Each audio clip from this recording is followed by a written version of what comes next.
Welcome to the Donley Auctions Unfiltered Podcast, where history meets the highest bidder. We've got amazing stories behind the treasures, insider tips for both buyers and consignors, and maybe even a cameo or two from Tucker the Auction Dog. Join us each week on your favorite podcast platform that supports video, like YouTube or Spotify. We've got some great visuals to enhance every episode. Hi, I'm Randy Donley from Donley Auctions here in Union, Illinois, here with my brother Mike, of course. And boy, Mike, you just had a fun first, I want to back up and say happy holidays. I guess we're past New Year's already, so Merry Christmas, Happy New Year. Hope everybody had a great holiday. And but Mike, you've been busy in people's barns and getting ready for February. What all do we have here? As you know, we went and hauled a big gas pump and sign collection out of a barn just last week, and it was quite a job. But the guy performed well. It was a lot of work. It took 3 days to get everything out of there. Wow. So now it's here. It's here at Donley Auctions. We'll show you a little bit more about acquiring it, but as you can see down the road here, Jim is busy photographing everything. And Scott, come on in here. I want you to meet my son. Come on. This is Scott Donley. He came in for the holidays. My son came in from New York to visit for the holidays. Right. And we're happy you're here. So since you haven't seen him before on a podcast, you'll see him again in some of the future things coming up. So just watch the podcast now and have some fun as Mike did acquiring.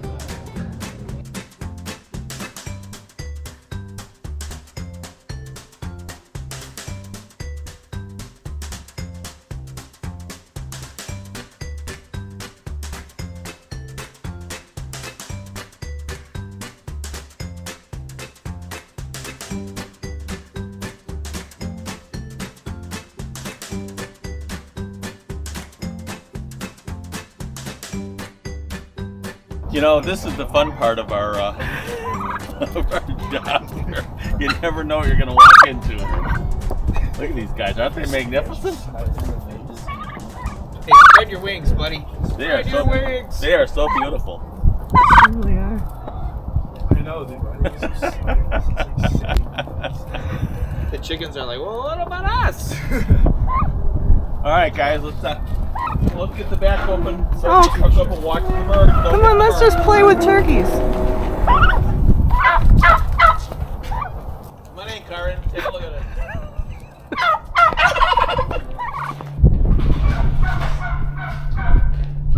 Move on. What's this?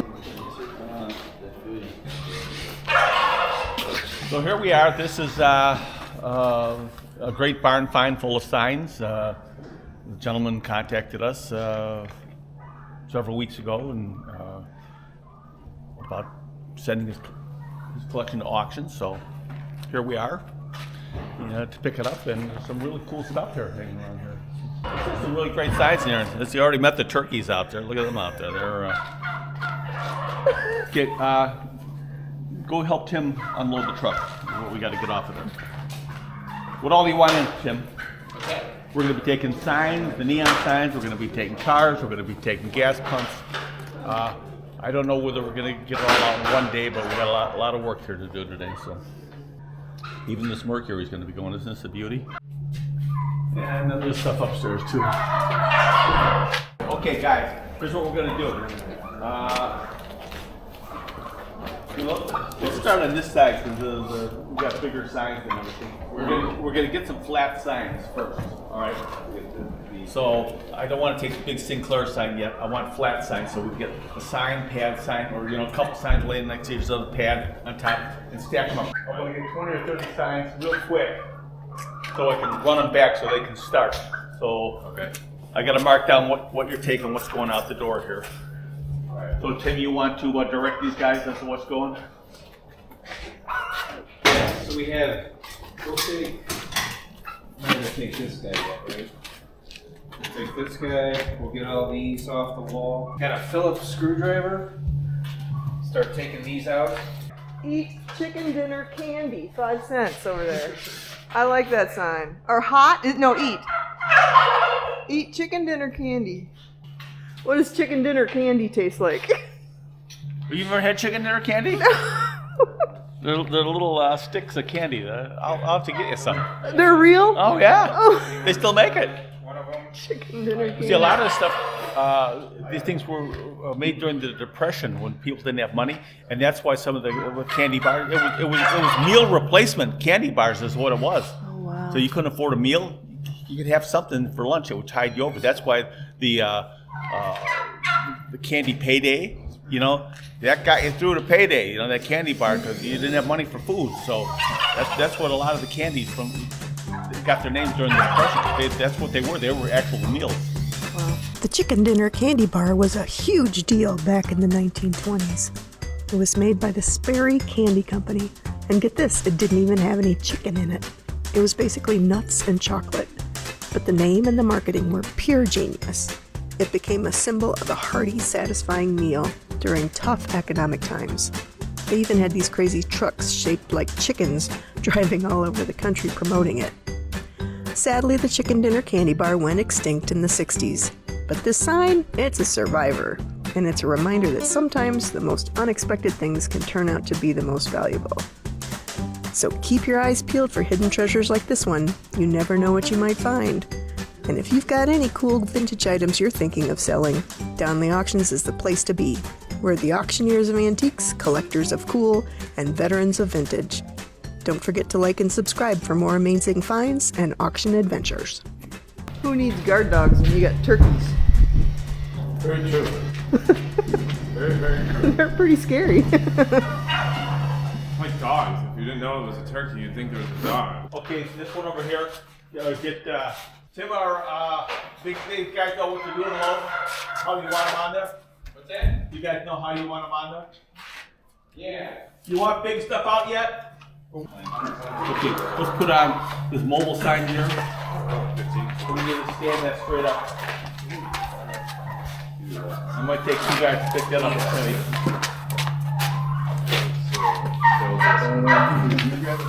And we're going to take this quick estate sign here. This one? Take the used cars one. As soon as we get these on, I'm going to take a load back. That'll give you guys a chance to get a bunch of stuff off the walls again, all right? You guys want to carry these in for him? I'll have him bring all the signs up here. 2 guys are going to stay here with that. Then we brought back the first load, so Jim could start shooting the signs. He quickly unloaded and went back to the barn for the next of several loads.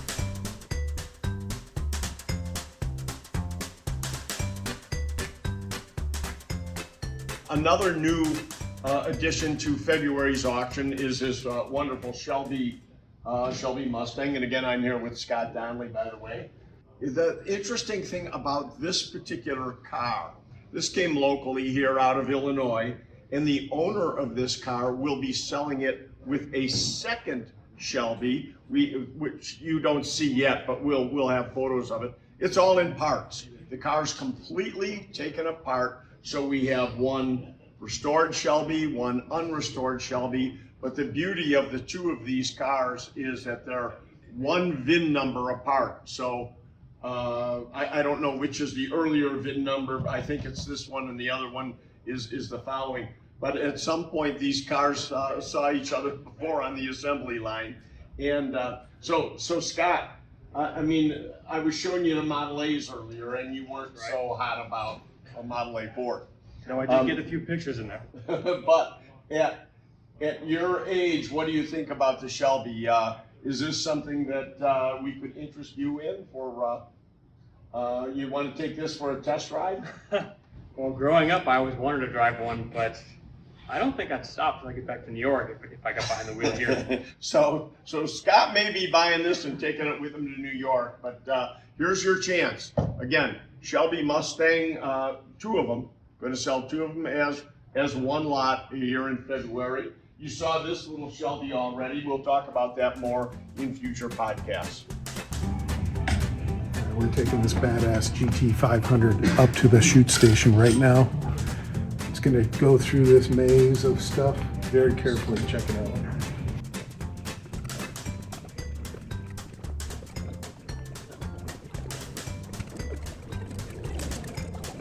If you'd like to be on one of our podcasts, we'd love to see you and your collection on our podcast. So we need to know what you have. What do you have for auction? Do you have one item? Do you have an entire collection? As you see, we'll come anywhere in the United States and pick it up. So right now, I have to read this. We're looking for cars, motorcycles, coin ops, phonographs, coins, sports memorabilia, guns, military relics, and more. What do you have in your basement or your garage or your man space? Or what do they call it now, a she shed? Okay, you can contact or call us at 815-923-7000, but the best way to send photographs and descriptions is consign@donleyauctions.com. It's consign@donleyauctions.com, and then we'll take the next steps to get back to you, and hopefully we'll see your collection and you on our next podcast. But next, you're going to hear from a gentleman in Tennessee with a terrific license plate collection that he's consigning to our March auction, when there's going to be license plates. So again, if you've got license plates, more items to consign, let us know.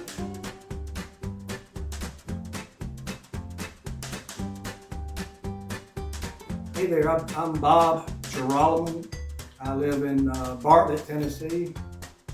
I'm 76 years old, and I'm selling my entire collection that I've been collecting for 60 years. I started when I was 16 years old, and have a few here that I wanted to show you. The first one I'll show you is a 1939 Hawaii plate. This has been restored by Brian Mabry in Cleveland, Tennessee. To me, he's the best in the country for restoring plates. Hawaii plates anywhere near 1941 are highly valuable, and the most desirable plate is the Pearl Harbor year 1941. I've got a topper that goes with it. It's a 1941 Georgia plate, 1914 Ohio, 1919 Nebraska plate, 1917 Virginia, 1916 Maryland plate, 1933 Arizona plates are, as you may know, in copper. They only made copper plates from 1932 to 1934, so these are valuable. And 52 Wyoming plate. Just something about that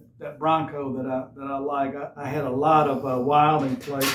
These are what they call a split date Wyoming. In the late 40s and the early 50s, when they went to 10,000 registrations, they had 5 numbers, so they had to move the Bronco over to the left, what they call split date the years. This one could be my rarest plate. This is a 1926 Delaware. What makes it rare is the curved edges. 1918 Colorado, 1951 Wyoming plate, a 1913 Missouri. The pre-1920 plates in Missouri are fairly rare. The 1950, this 1925 Arkansas. This is a rare plate. A lot of old Florida plates are very rare. They're hard to come by. The 1928 Florida. A lot of old Texas plates are valuable. This is a rare plate. This is a 1916 Arizona plate. The Arizona plates, especially pre-1920, very rare and hard to come by. This is a 1918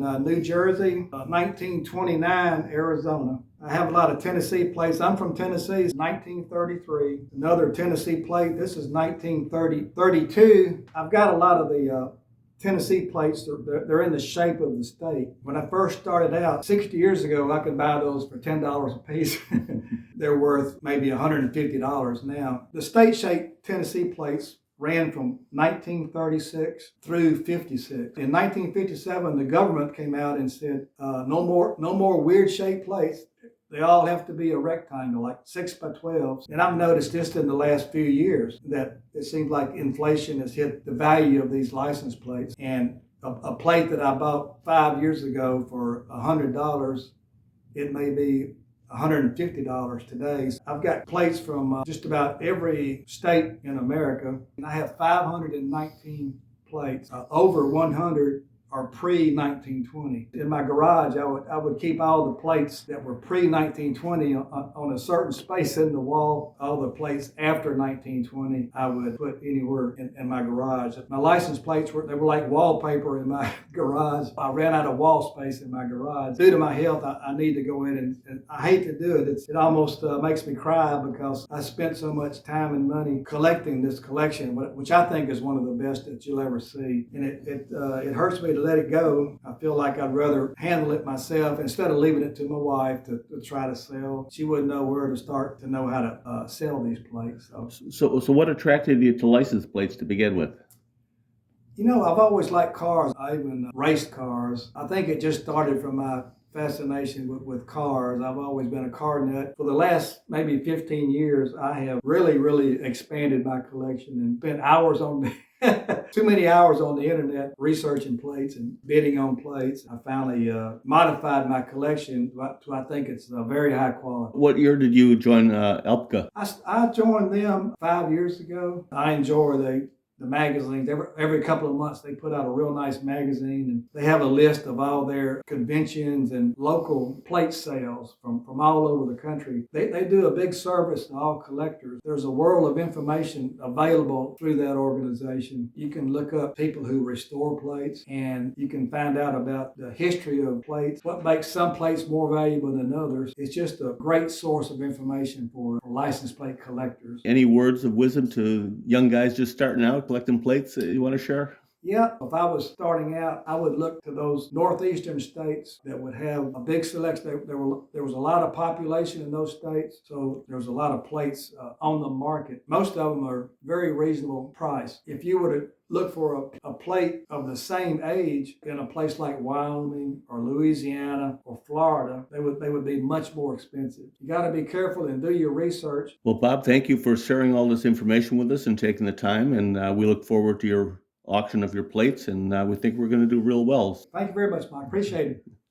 So how'd you like that that collection? Was that not interesting? And now Mike is organizing it, and what are you doing? Describing, tagging? Well, right now I'm inventorying all the plates. This the William Jorelemon collection from Tennessee, and I'm inventorying things right now.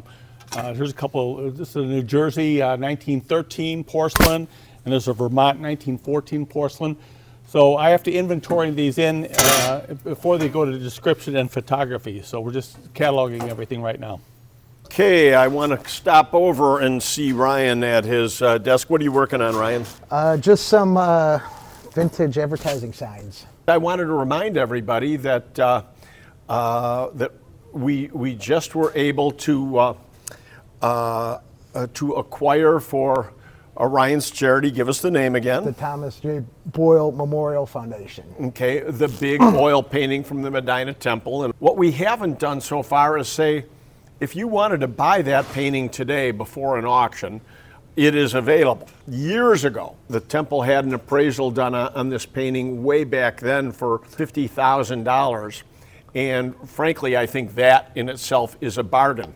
So if it's okay with you, I'd like to offer the painting right now for sale before an auction for $50,000. At auction, it could go a lot higher. So if you're interested in this painting, contact us as soon as you can with any interest in the oil painting from above the stage at the Medina Temple. And now, what will the monies be used for? St. Francis Solanus, just outside of Hayward, Wisconsin. They're a Catholic school, church, that needs computers. Yeah, they have nothing. I mean, they don't have any modern computers at all. Wow.